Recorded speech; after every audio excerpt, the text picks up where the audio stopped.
Brews and Boxing Special episode. Welcome back. We are back for the super show of Spence Crawford. We've been talking about it since we started this way back in COVID time. But the fight is finally here, so we had to do a special episode. With me, as always, is Filthy Rich. Filthy Rich, how you been, buddy?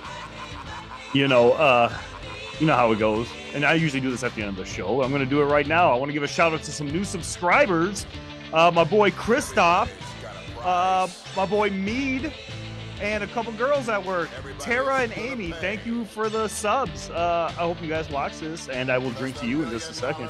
Go Lakers, go Yankees. Your hair looks magnificent, by the way. Grew it myself. Your hair is in mid-season form right now. You don't need no training camp. All right, and with us as always, as well, with some big news in his life. Not just that his guy Jojo Diaz finally got off the losing schneid and got a win, but he's also going to be a father coming up here soon. Is the one, the only, Judge Jimmy James. Judge, what's up? I mean, you pretty much just spilled the beans. So that's about it. Good one. Looking for that, waiting for this fight, man. I'm excited for everything. Life is good right now. There's going to be another one, another James running around. The future of the show will go on. There'll be another judge somewhere down there. Mini judge. Mini judge. All right, boys, we got a lot of things to get to. We got a couple news things we're going to hit first before we get into the main event of what we've been waiting for. So it feels like for a decade now. I can't believe these guys are still young enough to fight as long as we've been talking about it. But before we get to that, boys, I'm thirsty. And in honor of this, I got Bud Light because he's, Bud Crawford. Tie it to. So Bud Light Lime because it's summer. Gentlemen, got your beers. Nice flip there, buddy. All right, cheers. Cheers, boys. Oh, good stuff. All right, let's get on with the show. Brews and news time, gentlemen. I feel like we haven't done a lot of brews and news in a long time. I don't think we did it on the last show, which is, I don't know, feels nostalgic, I guess. The first bit of news we're going to get to, Devin Haney was given a ultimatum by the WBC. They said that you have to tell us if you're moving up in weight or not. If not, your mandatory is Shakur Stevenson. If you're moving up, you'll probably be fighting Prograis.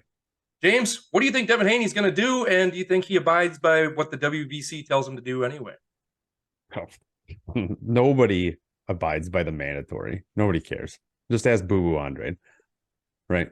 I don't think Haney is going to stick around in 135.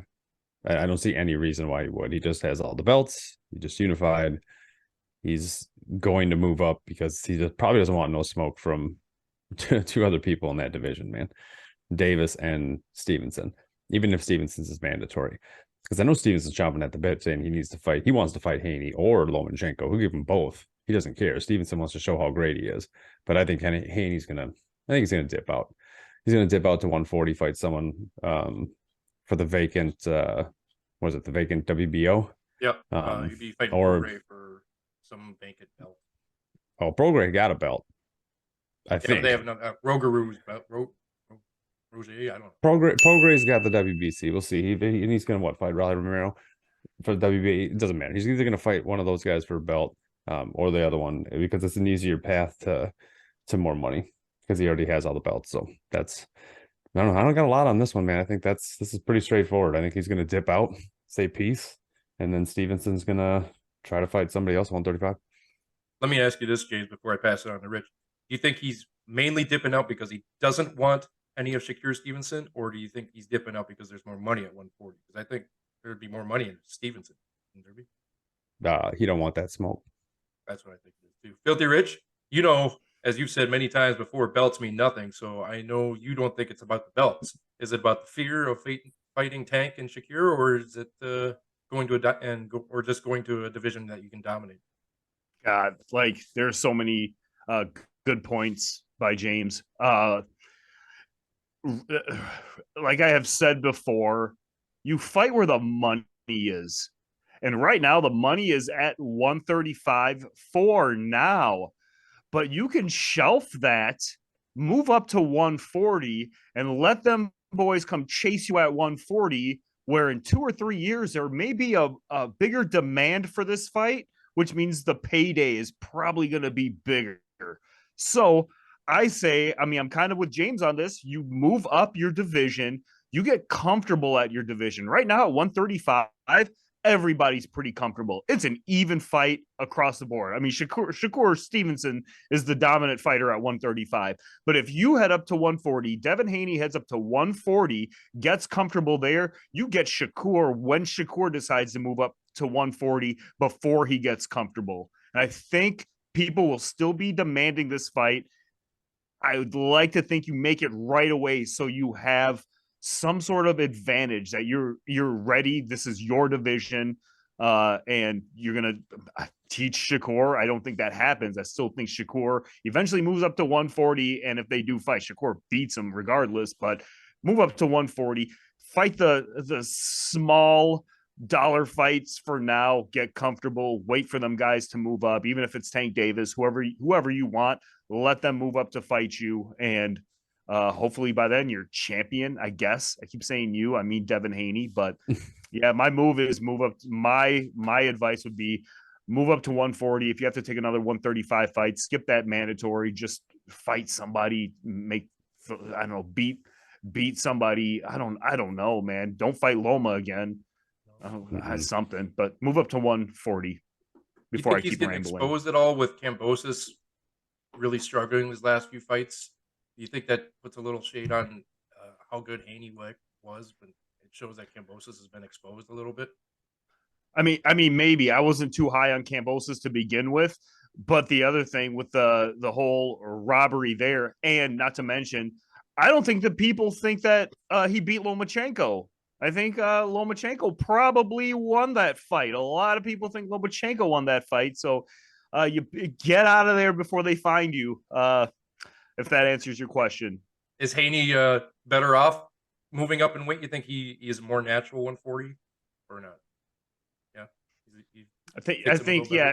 If he is struggling to make weight, get out of there, because fighters who struggle to make weight tend to, I want to say lose, but like even Brandon Figueroa struggled to make weight against Fulton and lost that fight. I thought it was a way closer fight than it was not advertised, but that was a close fight. But we all knew Figueroa was moving up in weight, and maybe these judges or the governing bodies have already decided this guy's leaving this division. We don't want our titles vacated. We want him to the next big thing in this division. And since Figueroa left, they probably just stripped him of the titles, and that's probably, maybe not probably, but that could happen to Haney if he stays at 135. They may rig the fight. There's no proof of that. I don't want to call it rigging, but get out of there now, because we all know you're moving up. One last comment on this, James. Did Lomachenko beat him or not? Haney? Yeah. Oh, I mean, that was my opinion. I thought he did. But I mean, real quick, there's only one other option you have right here. They're both young. Fight now, and then make that money on a rematch wherever the weight's going to be, because they both ain't staying at 140 or 135. They're going to be moving up. They'll probably even move up to 147. They start now, and then in 5 years, have that rematch too for whatever it is, and think of how much money you're going to make then, huh? You're still going to be making money now anyway, so. Yeah. I don't think he wants any secure. That's just what I think he's running. That's what I mean, look at him right, and look, he's standing behind you. He looks scared. He does. He's got them scared eyes. Look at him. All right. Let's move on to the next bit of news here. We had some shocking news talking about Canelo. Let me change the old background here. Canelo came out and said he's going to fight Charlo. We all got excited, thinking he's going to fight Jamal Charlo, even though Jamal hasn't fought in a long time. And then he threw a curveball and said, no, he's fighting Jermell, moving up 2 classes, a la Mikey Garcia back a few years ago against Spence. I don't know what to think about this. Canelo was always the king of the catch weight, or the how much weight you can put on, but he's fighting a guy moving up 2 weight classes. Rich, does this tarnish the legacy, even though it's 2 champion versus champion, undisputed versus undisputed, or is it just it doesn't feel right for me? What do you think?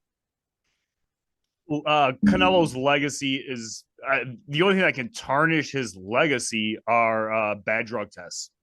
But fighting a guy moving up 2 weight classes, I'm not saying it does nothing, but at least you're fighting the best guy. Like, And out of the two Charlos, Jermel is the one who's ranked everywhere. And it's like you said, Jamal hasn't had a fight in a while. Jamal apparently did not want to take this fight. Yeah, it looks like 2 years. It looks like he doesn't want to take this fight because he could lose because of the ring rust. So why take that risk?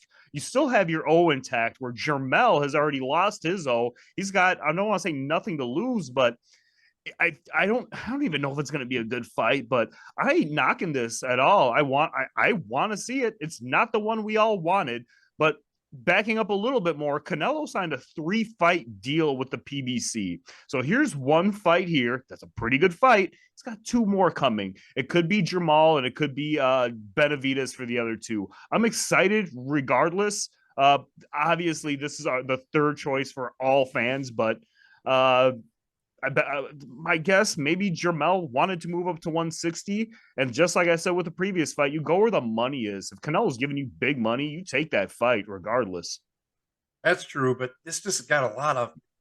When I heard this, it felt like exactly like Fury, where Fury's dodging Usyk, doesn't want anything to do with it. It feels like Canelo's dodging Benavidez. He's doing anything he can to not fight Benavidez. He's even taking a guy moving up 2 weight classes just because he's a name.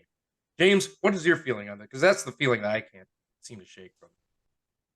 Yeah, I don't know. I was excited when it was a Charlo because I thought it was going to be Jermal coming back finally to fight someone because he's got, he's the undefeated record, right? He's the one that seems to talk all the smack. Maybe they both talk smack. Everybody talks smack, but it doesn't matter. But either way, it seems like he was going to be the one that was going to come back and start doing something in the division because that the Charlo brothers won't be in the same division ever. So he moves up to 168. Then the little brother moves up to 160, and they start, keep dominating divisions, or so they say. So when it came out, it was Jermel.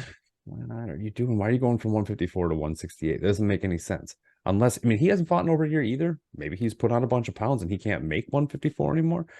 I don't know. I'm going to have to pay more attention to it. But the whole draw being just, undisputed versus undisputed, I get that. I don't know if that's ever happened. I'm probably going to default to one of you guys to see if that's ever happened before. But I don't know. I'm still going to watch it, but it's not. I would have rather have had it be Jermal instead of Jermel, personally. I read someone that Canelo fans are jumping off the bandwagon and they're starting to back Isaac Cruz as the new Belle of Mexico, the new pride of Mexico fighting. Do you think this is going to hurt Canelo's image at all in Mexico with his fans? He is a ginger Mexican, so I don't. I would say no. No. Benavidez is the guy anyway. It doesn't even matter. I don't know what's going on with Pitbull. I think he's Mr. Worldwide. Isn't he in Miami or something? He's fighting on Saturday. I'll drink to that. He's fighting on the undercard, isn't he? I got Spence Crawford. James. Rich got what I'm putting down. Yeah, the rapper. I got it. But yeah, no, I don't think this does anything like that. All right. Filthy Rich, any last comments on it? Pitbull Cruz, look, there is something to be, I can't speak for the fans of Mexico or the Mexican fans, but there is this stigma in America that you need to learn the English language. Canelo can say be bolder, so that's kind of cool. But that kind of catapulted him. So until I don't think we'll ever see Pitbull Cruz in a commercial. David Benavidez is like probably right there because he has the jaws, he talks. But Canelo, pardon me, De La Hoya, but Canelo's the golden boy. He was the cash cow at Golden Boy. Talking legacy and stuff like that. Canelo's legacy is basically cemented at this point, just like LeBron's legacy. Everything else is just a bonus, man. Straight up. I'll drink to me. Oh, swish. Swish. I don't know. Canelo's good on the mic. Once we found out in that press conference how great he can be on the mic, they need to turn the mic loose for him a little more. A lot better than if I can go rogue in the ring. Where are you? Where are you? Who are the other 2 you guys want to see? He's on a 3-fight deal. Who are the other 2 fights you want to see? It's Benavidez and Charlo. Am I right? Jermal and Benavidez. He already fought Caleb Plant. Oh, if you're talking. Oh, it has to be PBC. It has to be PBC guys. It's gonna be PBC guys. It doesn't have to be, but If it's a PBC, Yeah, it doesn't have to be, but I mean, it probably it's more. It could be Charlo, brother, and then brother avenges brother, that whole spiel, and then Benavidez to close it out. Or it could even be if David Morrell beats Benavidez, it could be something like that. It could be just a Morrell thing too. So, but I would probably I'd like to see at this point Charlo, and then Benavidez close out his career that way. Interesting that both you guys are giving up on 175. well, I think James said close out his career. I think he just means close out the 3-fight deal because Right. Canelo's like a young 30. His career is not over yet. He still has about 10 years left. He's gonna be I say it's done. weird that you guys leave out 175 because Canelo doesn't seem to want to leave out 175. He seems to think that he still can belong at 175. I don't see that, but if you guys his manager, you tell him to stay away from 175. Yeah. I wouldn't rule out 175. Now, I mean, in this 3-fight deal, he won't be at 175, but there'll be another deal somewhere, and I don't think he's ruled out 175. Nope. I mean, this dude does whatever he wants to do, and he's got a following. I do want to mention quickly, James said something about 2 undefeateds or something, 2 weight classes. I think Sugar Ray Leonard, I thought he was undefeated when he fought Marvin Hagler. I don't know if Hagler was undefeated, but he went up 2 weight classes and beat him. Oh, I meant undisputed because Canelo has all the belts at 168 and Jermell has all the belts at 154. Got you. Yeah. I don't know if there's been another undisputed fight. I got you. In this, Mikey Garcia? Well, no. I don't know. Spence moved up 2. Well, Mikey moved up 2 weight classes, but was he undefeated at the time? Yeah, but he Spence was, but not didn't hold undisputed. everything. He Yeah, wasn't undisputed. He was undefeated. Right. Yeah, if you guys know, put it in the comments. Yeah. Look it up. Hey, we're a little rusty. It's been a while here. So. I'm not rusty. You're rusty. I'll drink to be. I'll just tell you are the sex appeal of the show, Rich. That Edward Scissorhands hair, it's just very distracting. Forget what we're talking about some days. It's very dreamy. All right, guys, it's time for the main event. If you guys are ready, get a fresh beer because we're going to be moving on right now. Ladies and gentlemen, this is the main event of the evening. All right, boys, it's time for the main event. A fight we've been talking about since we started this show back in early COVID days. Part of our fantasy fights episode as well. Whose fight was this? James's fight, I believe. Nope. I believe it. No, my fight, your fight. Who was it? I'll take it, but yeah, it was your fight. That's right. It was your fight. All my fantasy fights Oh, almost stop happened. it. It was Raider Damas before Raider Damas. So we've been talking about this fight forever, and I just wanted to talk before we get into the details of the fight, the history of how this fight finally is going to happen. They've been through car accidents, dodging each other, talking smack by each other. Everyone, there's been so much. I can't even tackle all of them. What are some of the ways that you guys remember how we got there? Rich, we'll start with you. Spence, I mean, has been at 147 for a long time. I think Crawford was still at 135 when Spence turned pro. Even if he was 140, I don't know. I feel like Crawford was 2 divisions behind him when Spence turned pro.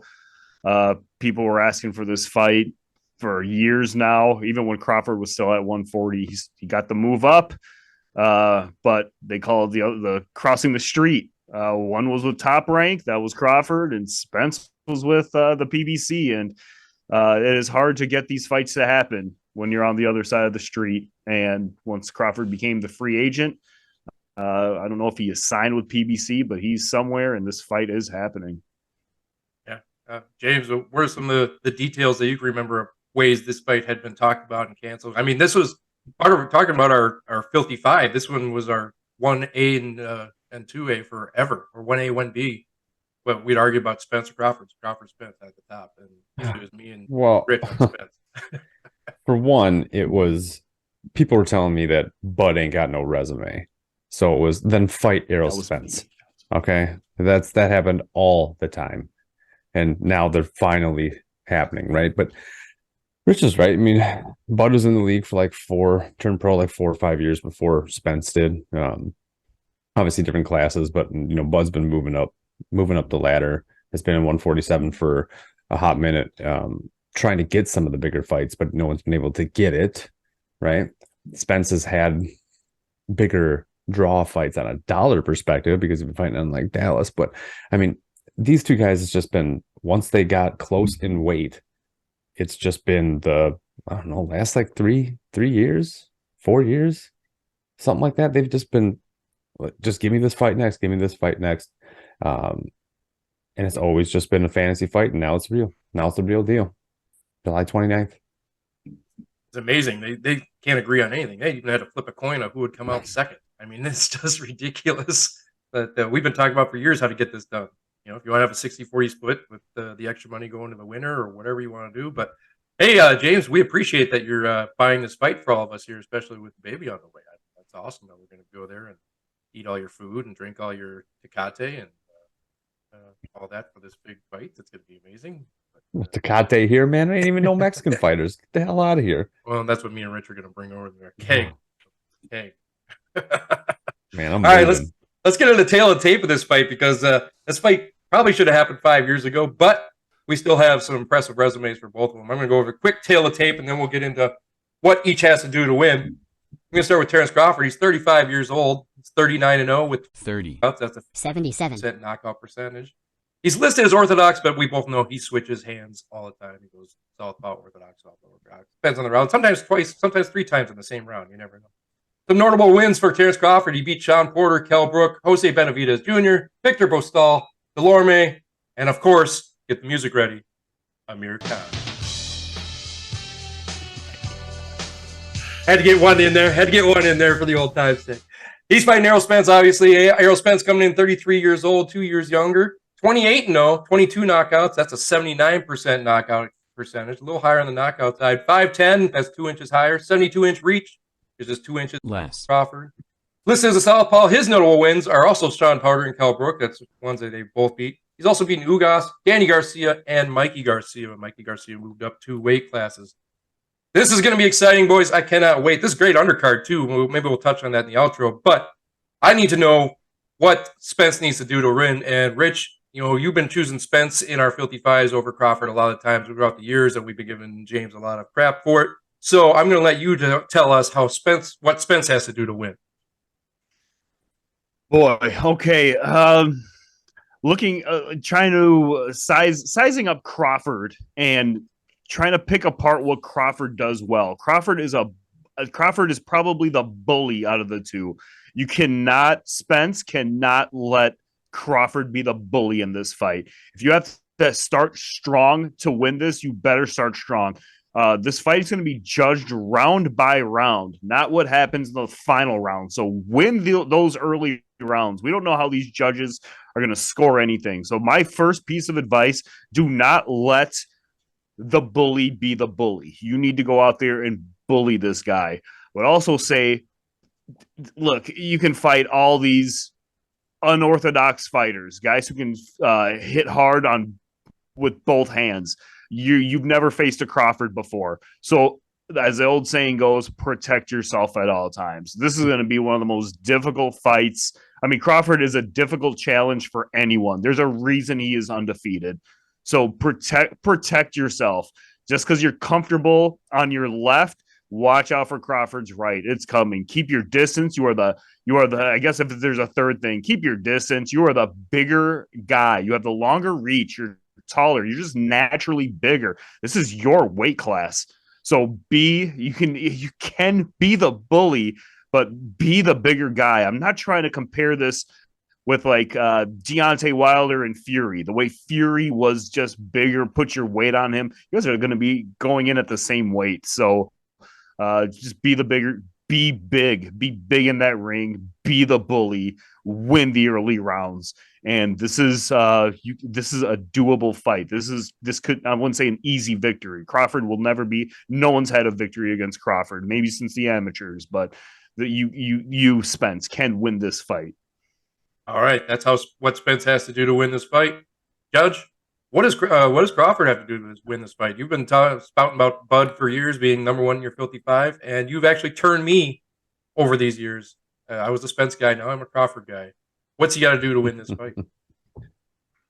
Well, man, this is going to be pretty. I mean, I don't want to feel like this is not as long as Rich's spiel, but I mean, I think I think Spence is a different fighter, right?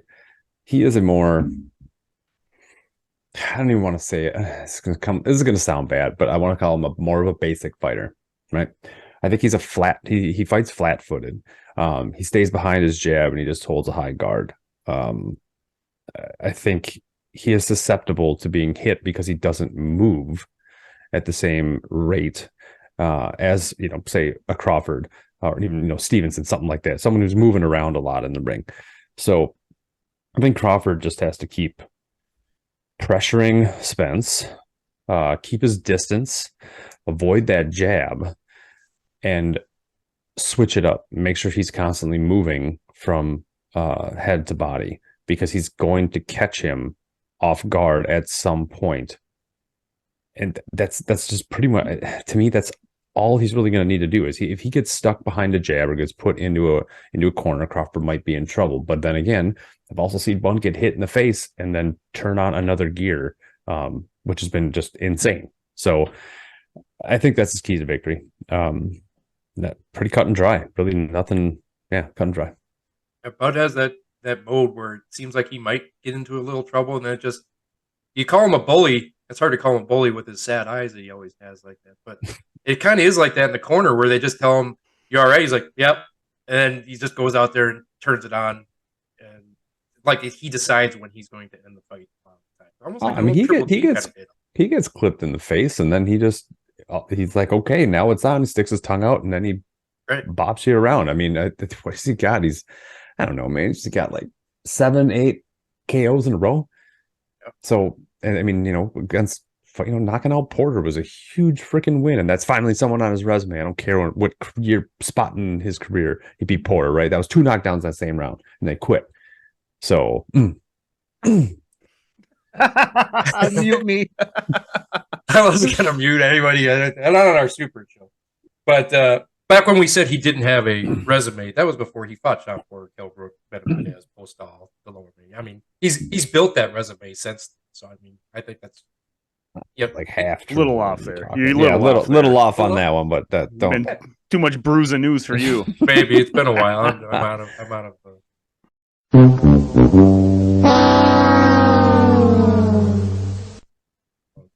Anyway. But it's just. Them guys, not to say that they're old, but like these are guys that Spence had already beaten. But it's not a big deal. The thing with Crawford and his resume or lack thereof, keep in mind this guy is it's like a cat toy. I don't know how to put it, but he's toying with guys.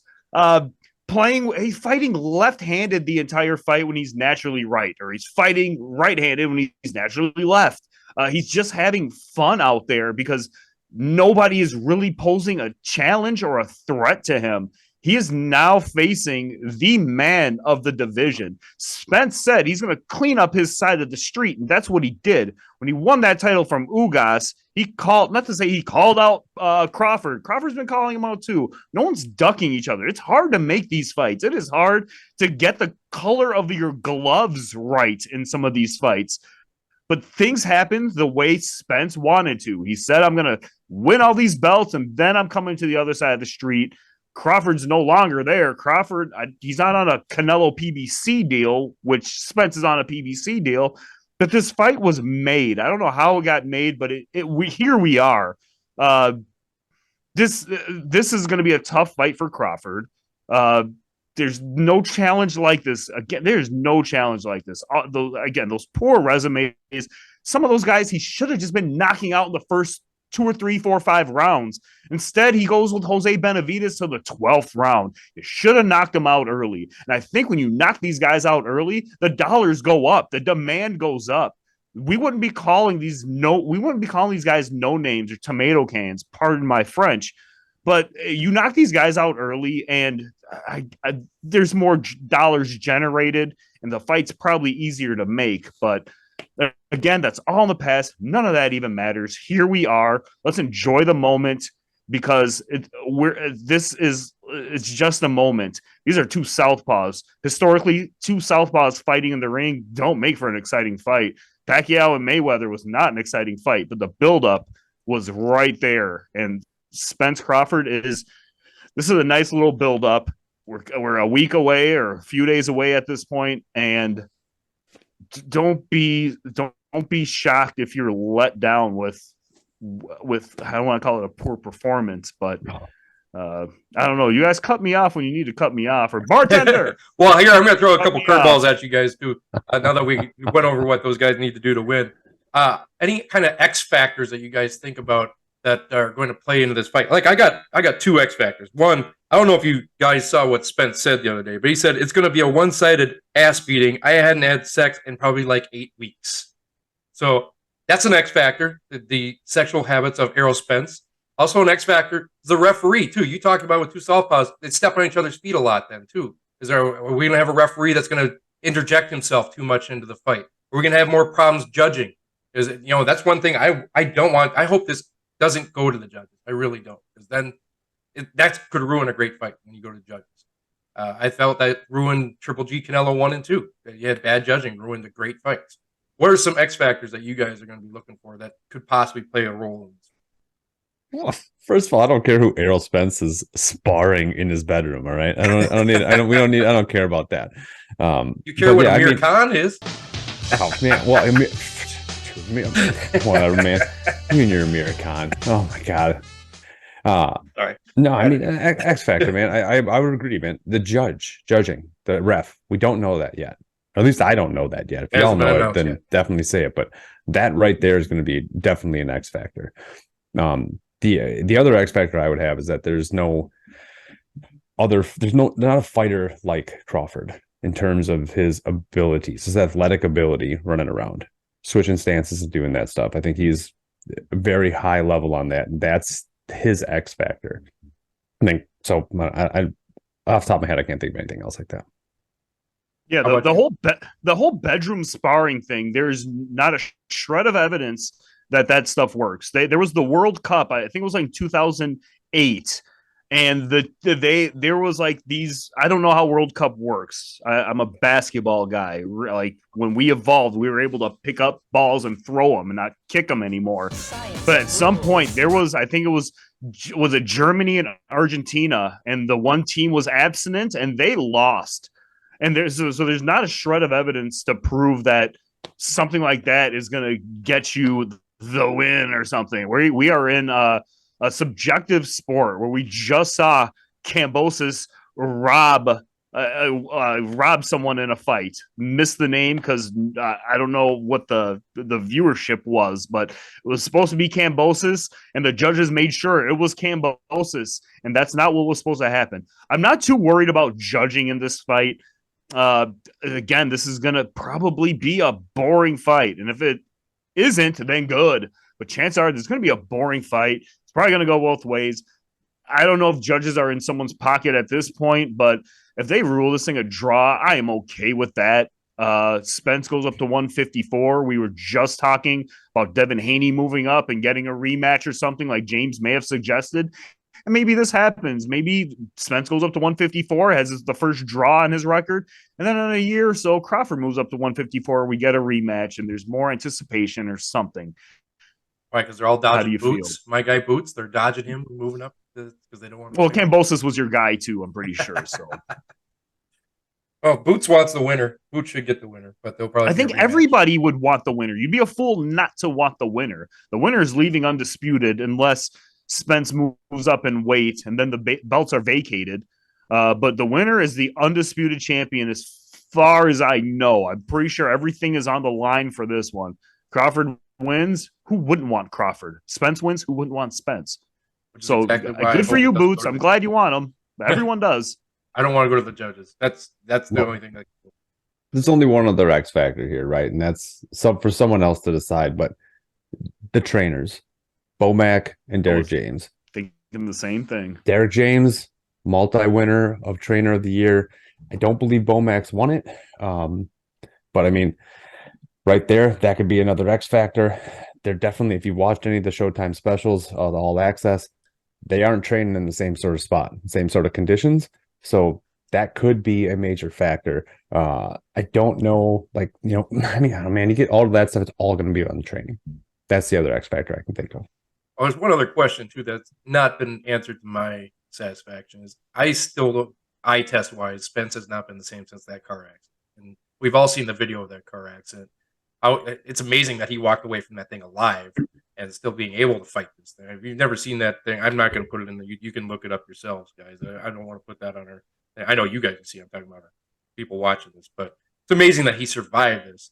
And I just don't think he's been the same in the ring since then. What's he only had like 2 fights since then anyway, right? It's his car accident, and I just that when you have that kind of a major trauma, is that going to be triggered by someone as strong as Bud? Is he going to maybe make it that far? I mean, you guys have any comments about the car accident or any questions about that? I mean, he broke the eye socket of Ugas the last time we saw him. I don't think this car accident is what you're making it out to be. He broke Kell Brook's eye socket. Then the car accident happened. He's still breaking eye sockets. So I'm not too worried about that. I do want to go back to what you said about a quote that Spence said during the press conference. That is to sell tickets. At this point, that's what they have to do. At the end of the day, they're going to hug it out. I'm not sure if they're best friends. I wouldn't go that far, but this is a money grab, and they're both gonna be wealthy if they're not already after this fight. Who doesn't break Kell Brook's eye socket? Pretty sure he breaks his eye socket sneezing in the morning sometimes. That's true. Can't argue with that, man. I can't argue with that. Right. I'm done with you. What's your prediction for the fight then? Prediction? Yes, prediction. Pain. Prediction time, gentlemen. Prediction time. Let's go. What round or how it's going to happen and who's going to win? Filthy Rich, you get the honors because you were on the very first show, so you get and we talked about this on the very first show. So look, knowing that, like, here's the thing. I talked about Brandon Figueroa. The rumor was he was moving up in weight. I'm not saying they let Steve Fulton beat him. Steve Fulton fought a good fight. I thought Brandon won that fight, but they gave it to Steve Fulton. When the rumors spread that you are probably moving up in weight, I don't trust these governing bodies. Neither should you.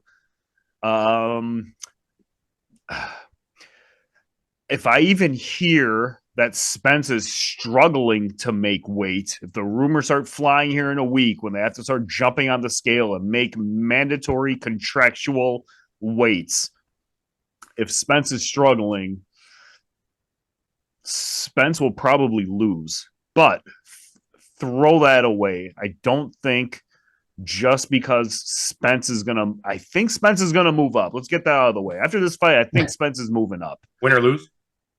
Win or lose, I think he's moving up. And again, the history says when someone moves up, the judges tend to favor your opponent, so they have a face of the division. You might think I'm leaning like I'm taking Crawford. I'm not going to take Crawford. I'm going to take Errol Spence. He is the more polished fighter. He is the boxer first. A silver medalist. Gonna go with Spence by split decision. I'll go split decision. Split decision for Spence. That was painful, James. I could see the pain in your face every time he was talking about the polished. He's a more polished fighter. I know you got words to say. What is your prediction there, buddy? Oh, well, like I don't know. God. Well, Jesus. Look, the polished fighter, if you want to talk about, like, we don't, I mean, I talked about that in the prediction. I think he's definitely, he sits down, he jabs, he fights behind the jab, he has a high guard. And he's going to try to attack your body once he hits you enough times in the face, like, breaking eye sockets, right? He's got the jab. But think about all of these things. He's not in Texas anymore. It's going to be in Las Vegas. Bud will fight anywhere. He's already shown that. I mean, you win Omaha, Nebraska. Jeez.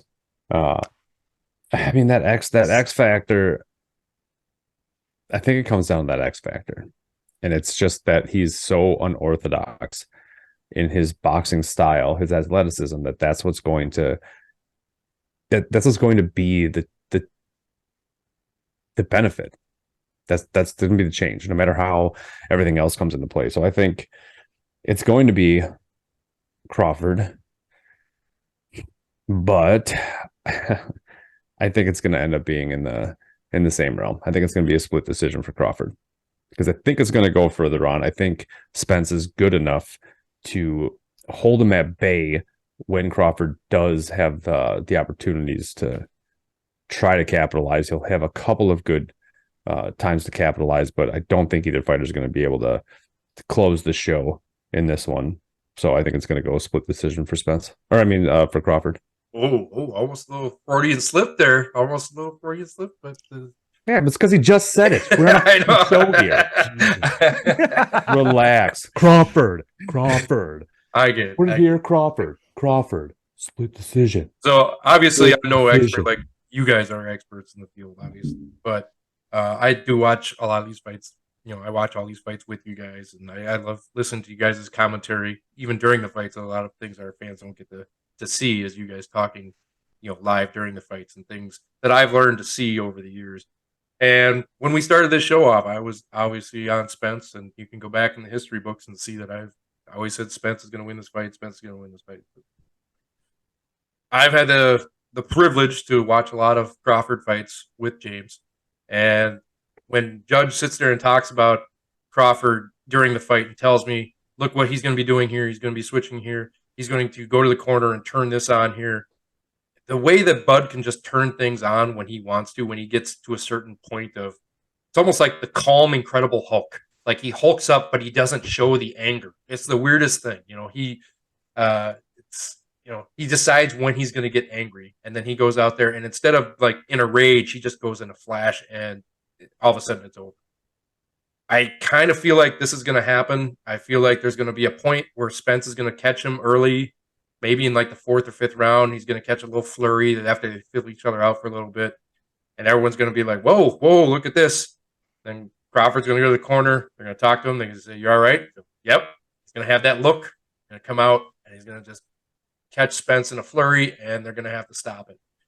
I don't know if I'm wrong in the rounds, but I do think Crawford's going to win by knockout, by referee stoppage. Is what I'm going to say. I'm going to say referee stoppage, and that's depending. And we don't know who the referee is, but in a vacuum, I'm going to say it's a referee stoppage in round 10.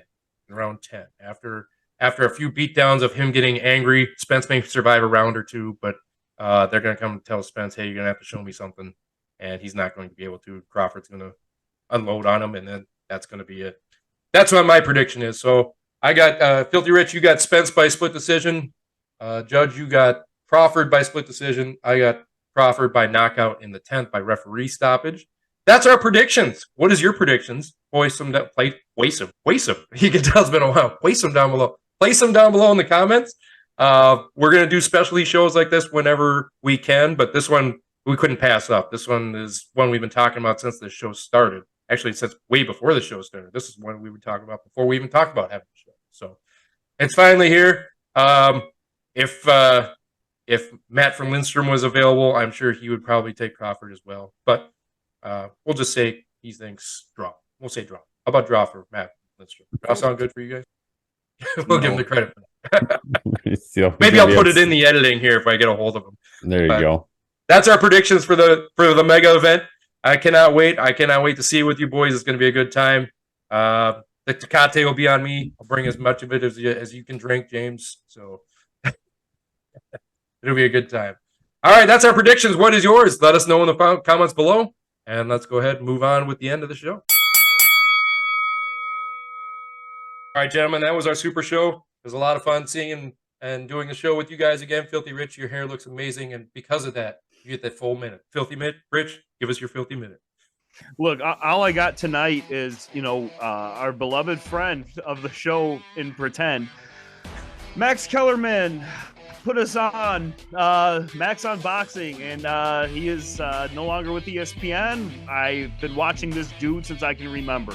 I've watched him when he was on Tucker Carlson show on MSNBC, Around the Horn, IMAX, Sports Nation, Max on Boxing now. He's been everywhere. I'm going to keep following this dude, so I can't wait to see what's next for him. Maybe there's something in the clause where he's actually calling the fight. Wouldn't that be nice? I also want to give a nice little rest in peace. I don't know if we want to do this, but rest in peace to Ring Magazine print edition. Apparently, earlier this year, Ring Magazine has decided that they are no longer going to print their magazine. It is only going to be available digitally. So get your copies while you can now, whatever's available, because once they're gone forever, and you might be sitting on a gold mine in 10 years. And that's all I've got. I've got something for the mantle. If you want to throw it to James, I'll go ahead and put this up. All right, I'll throw it to James. James, where can they see this show? And I thought it was going to be Ring Magazine frame, but no, it's not. It's the greatest of all time, the GOAT. James, what? Since we don't have to tell them where to find us anymore, do you have anything to comment on the Filthy Rich's minute? The judges' minute. I can't believe that the Ring Magazine's discontinuing print. It's like over 100 years. Yep. That's crazy. Yeah. I know I have nothing. That was blindsided. I didn't know that. Yeah. And what did you just put up on your? What did you put That's up? That's Muhammad Ali knocking out Sonny Liston, May 25th, 1965. First minute, first round. Well, one thing I do want you to comment on, because you talked about Kellerman, that they booted Andre Ward and kept your not so favorite announcer at ESPN, James. You had some great comments about that the other day when we were talking. So. Oh, I don't remember the comments, man, but I can't believe they got rid of Kellerman and Ward and then kept Bradley. Are you Make serious? room for Pat McAfee is what I'm understanding here. I want to drink to Max, man. Oh yeah, R.I.P. Max. I'm following in Rich's footsteps, man. That's just terrible. Well, Max Kellerman and Andre Ward, you always have a spot on our show anytime. Call me. And you can be on there. You've been on our show a few times already. It's funny. Greater Lives, the comedy of the show, by the way. Put you right in between us, right over here. You see us. You put your head right. Get right in here. We can pay for the photo shoot, and I'll pay for your Zoom meeting to come on in. All right, gentlemen. I'll drink to all of that, and I'll drink to this super show. Gentlemen, it's a pleasure as always. Love you all very much. Enjoy the fight this weekend. See it with some friends. See it with a good time. Get a ride home afterwards, because we're all going to be drinking afterwards, and I'm sure you will be too. So make sure you get a ride home. We love you all very much. Thank you for your support, and we will talk to you after the fight. Congrats, James.